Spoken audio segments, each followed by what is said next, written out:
ओम वास्तु व ज्योतिष चैनल में आप सभी का हार्दिक अभिनंदन। नमस्कार प्रिय मित्रों, श्रीमद् भागवत गीता का महात्म चल रहा है। हमने 4 और अध्याय आपको वीडियो डाले हुए हैं और आज हम आपको ये 5वां अध्याय का महात्म सुनाने जा रहे हैं। चलिए आइए। श्री परमात्मे नमः। 5वां अध्याय यहाँ पर प्रारंभ होता है श्रीमद् भागवत गीता का।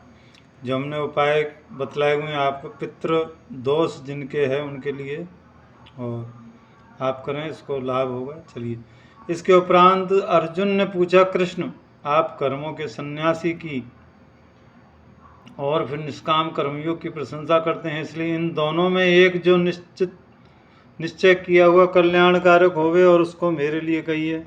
इस प्रकार अर्जुन के पूछने पर श्री कृष्ण महाराज बोले, हे अर्जुन, कर्मों का संन्यास अर्थात मन, इंद्रियों और शरीर होने वाले संपूर्ण कर्मों का कर्तापन का त्याग और निष्काम कर्मयोग अर्थात समत्व बुद्धि से भगवत कर्मों को करना, ये दोनों ही परम कल्याण करने वाले हैं। परंतु उन दोनों में कर्मों को संन्यास से निष्काम कर्मयोग साधन से सुगम होने में श्रेष्ठ है। इसलिए हे अर्जुन, जो पुरुष न किसी देश करता है न किसी का आकांक्षा करता है, वह निष्काम कर्मयोगी सदा सन्यासी ही समझने योग्य है, क्योंकि राग देशवादी द्वंद्वों से रहित हुआ पुरुष सुख पूर्वक संसार रूप बंधन से मुक्त हो जाता है।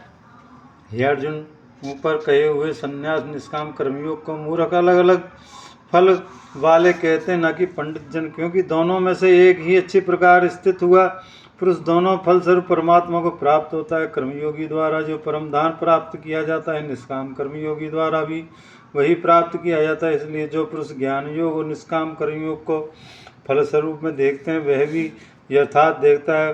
परंतु हे अर्जुन, निष्काम कर्मयोग के बिना संन्यास अर्थात मन, इंद्रियों और शरीर द्वारा होने वाले संपूर्ण कर्मों के कर्तापन का त्याग प्राप्त होना कठिन है। भगवान स्वरूप को मनन करने वाला निष्काम कर्मयोगी परम ब्रह्म परमात्मा को शीघ्र ही प्राप्त हो जाता है।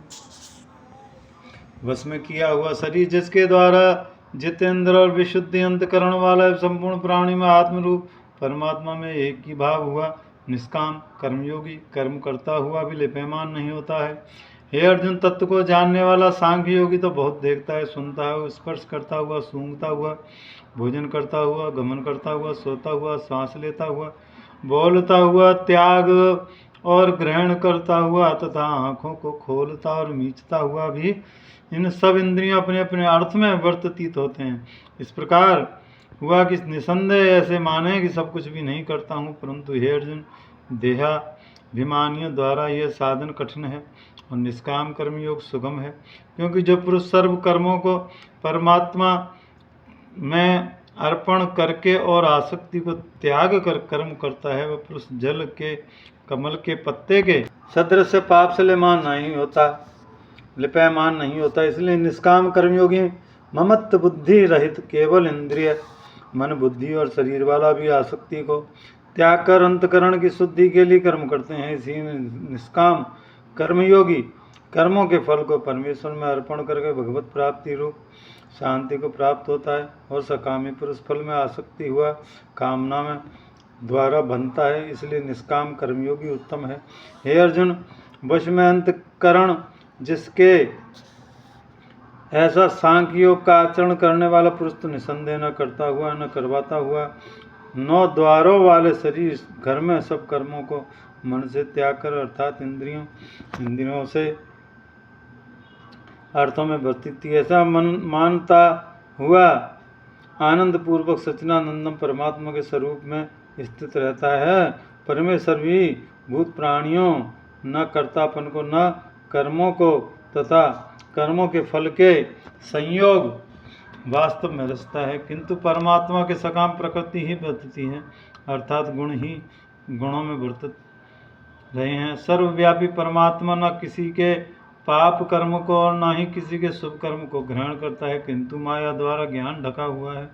इन सब जीव मोहित हो रहे हैं, परंतु जिनका अंतकरण अज्ञान आत्मज्ञान नाश हो गया है, उनका वह ज्ञान सूर्य के सन्दृश सच्चिदानंद परमात्मा को प्रकाशता है, अर्थात परमात्मा के स्वरूप को साक्षात करता है। हे अर्जुन, तू द्रुप है बुद्धि जिनकी तथा द्रुप है मन जिनका, और उस सच्चिदानंद परमात्मा में ही निरंतर एक ही भाव से स्थित उनकी ऐसे तत्परायण पुरुष ज्ञान के द्वारा पाप रहित हुए अनुरावृत्ति को अर्थात परम गति को प्राप्त होते हैं। ऐसे वे ज्ञानी जन विद्या विनय युक्त ब्राह्मण में तथा गो हाथी कुत्ते और चांडाल में भी समभाव से देखने वाले ही होते हैं। इसलिए जिनका मन सवत्व भाव से स्थित है उनके द्वारा इस जीवित अवस्था में भी संपूर्ण संसार जीत लिया गया, अर्थात वे जीते हुए ही संसार से मुक्त हैं, क्योंकि सच्चिदानंद परमात्मा निर्दोष और सम है। इससे वे सच्चिदानंद परमात्मा को स्थित हैं। जो पुरुष प्रिय को अर्थात जिनको लोग प्रिय समझते हैं उनको प्राप्त होकर हर्षित नहीं हो रहा है, अप्रिय है अर्थात जिनको लोग अप्रिय समझते हैं उसको प्राप्त होकर उद्वेगवान न हो, ऐसा स्थिर बुद्धि संशय रहित ब्रह्मवेता पुरुष सच्चिदानंद परब्रह्म परमात्मा में एक ही भाव से नित्य स्थित है। बाहर के विषयों में अर्थात सांसारिक भोगों में आसक्ति रहित अंतकरण वाला पुरुष अंतकरण में जो भगवत ध्यान जनित आनंद है उसको प्राप्त होता है। वह पुरुष सच्चिदानंदम परब्रह्म परमात्मा रूप योग में एक ही भाव से स्थित हुआ अक्षय को आनंद को अनुभव करता है। जो यह इंद्रियां तथा विषयों के संयोग से उत्पन्न होने वाले सब भोग हैं, यद्यपि विषयी पुरुषों को सुख रूप भासते हैं तो वे निसंदेह दुख के ही हेतु हैं। आदि अनंत काल अर्थात अनित्य है। इसलिए है अर्जुन, बुद्धिमान विवेक पुरुष उनमें नहीं रमता जो शरीर मनुष्य के नाश होने से पहले ही काम क्रोध से उत्पन्न हुए वेग को सहन करने में समर्थ है, अर्थात काम क्रोध को जिसने सदा के लिए जीत लिया है वह मनुष्य इस लोक में योगी है, वह सुखी है। जो पुरुष निश्चय करके अंतरात्मा में सुख वाला है और आत्मा में भी आराम वाला है तथा जो आत्मा ही ज्ञान वाला है, ऐसा वह सच्चिदानंद परब्रह्म परमात्मा के साथ एक ही भाव हुआ सांख्य योगी शांत परब्रह्म को प्राप्त होता है। नाश हो गए हैं वे सब पाप जिनके तथा ज्ञान करके निवृत्त हो गया संशय जिनका और संपूर्ण भूत प्राणियों के हित में है रति है, जिनकी एकाग्र हुआ भगवान के ध्यान में चित्त जिनका, ऐसे ब्रह्मवेत्ता पुरुष शांत पर ब्रह्म को प्राप्त होते हैं। काम क्रोध रहित जीते हुए चित्त वाले परब्रह्म परमात्मा का साक्षात किए हुए ज्ञानी पुरुषों के लिए सब ओर से शांत परब्रह्म परमात्मा ही प्राप्त हैं।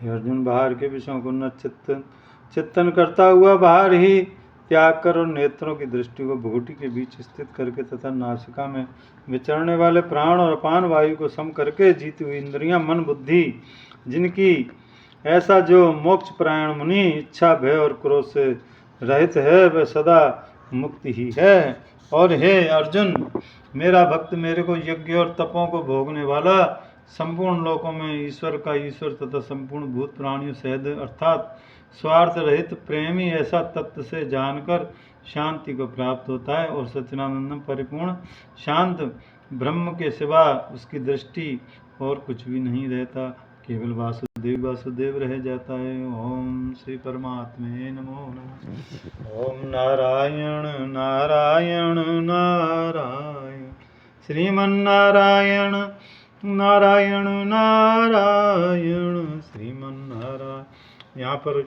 ये 5वां अध्याय समाप्त होता है।